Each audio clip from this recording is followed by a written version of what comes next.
All right, so here's the last video I'm going to talk about before I continue. If you like stuff like this, please like, subscribe, share, blah, blah, blah. And so the last thing I want to talk about is I put in the different forums, fence forum of saying basically, look, I'm at $2.5 million in sales. Next year, I expect to be between 4 and 7. You know, what kind of setup would you suggest? Like, how many salespeople do you have? How do you have your business set up to accommodate for this? Because at this point, like, I think we've done pretty well. Like I said, we did $2.5 million in sales. I use pretty much all subs, but as far as people in the office, like, we ran it off of like 4 people. So not too shabby, like 4 total people. Like, I don't really do anything. My wife doesn't help too much. She does here and there, but like 4 people, and like, that's it. So I went to figure that out. And people will constantly say, like, you need to have slow growth and blah, blah, blah.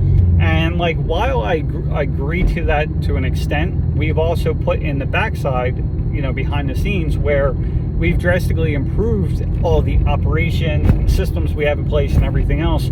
So for us to go from, you know, $2.5 million to just say $5 million in sales, the only thing that needs to happen is basically we have to bring in more staff and have them use the same system we're already using. So most of these videos I've been talking about is where you have this exponential growth whenever you have this, you know, basically a breakthrough, you know, again, character traits or mindset or whatever it may be.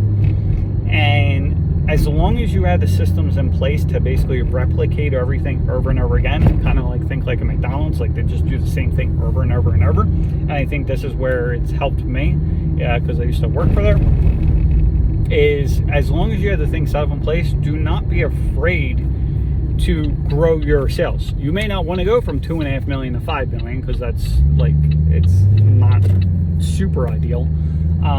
But if you're capable of that, it's worth trying to see what happens. And then worst case, what you can always do is, you know, shoot for the moon. And then worst case, if something happens that you're not able to accommodate it for whatever reason, well, then at that point, you just scale it back a little bit.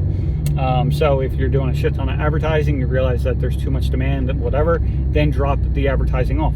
You know, during the springtime, if you're getting too many phone calls from like Google My Business, and maybe I'll remember to do the link, but I talked about how to optimize your Google My Business listing, and like this year, like we'll have over 4,000 people that have called us through Google My Business, right?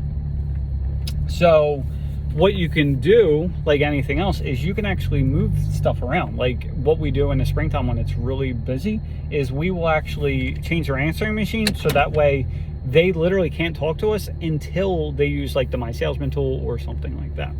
So anyway, hope you have an awesome day. Talk to you soon.